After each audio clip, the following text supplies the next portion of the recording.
Hey everyone, Dr. Rodney White here with Sapi Chiropractic.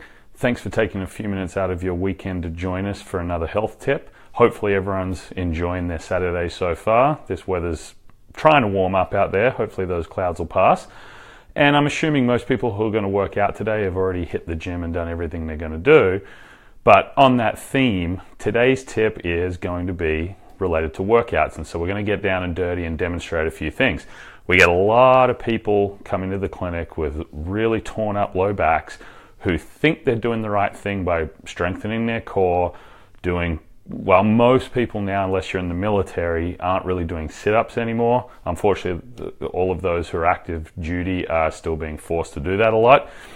Quite a few years ago, the science moved to saying we should do crunches because sit-ups tear up our low back. And while that's safer, crunches also will tear up our low back. Anything that involves us bending, especially with force, will cause the low back to strain. And even though you are strengthening your abs while you do that, you're not strengthening the right way.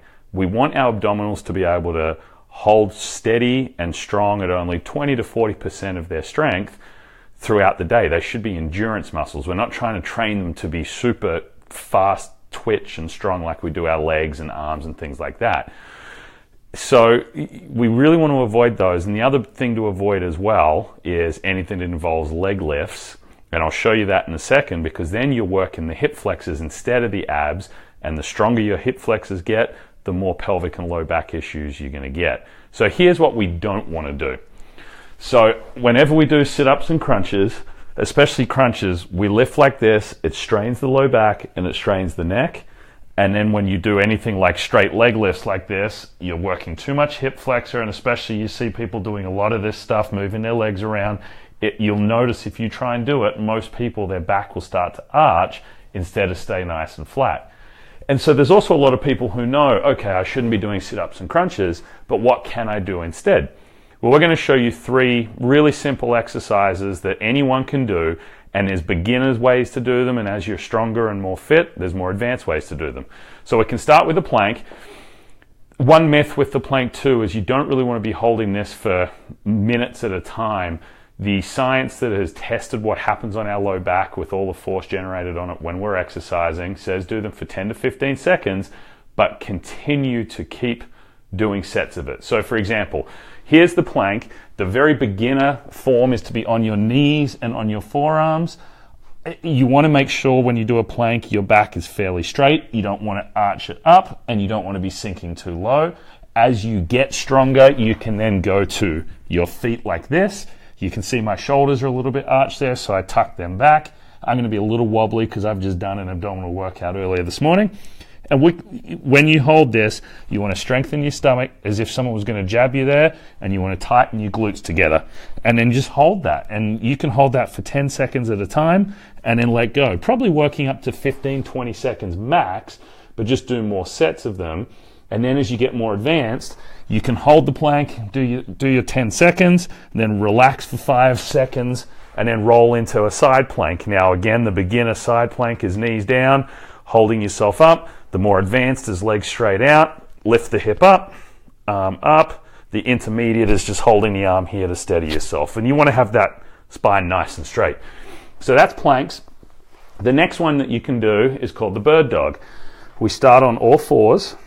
And again, we don't want the stomach to sink too far, but we also don't want to be arched up like that. So try and set your stomach nice and tight, squeeze the glutes.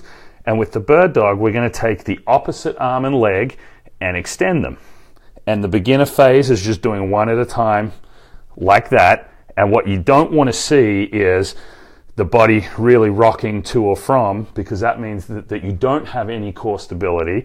Because again, core isn't about strength, it's about coordination and stability. So if you feel like everything dips and moves like that, then you've really got to make sure you tighten everything up. Then as you get better at holding that nice and steady, then you can make it more advanced by doing sets where you touch like that and just hold as you come through. And you might do a set of 10, then do the other side.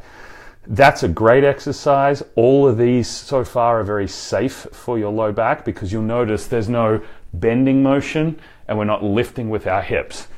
The third one I want to show you today, and there's hundreds of really good core exercises that we'll show you over the next few months that will work your abs better than crunches and give you a better six-pack, but they're also much safer on your low back.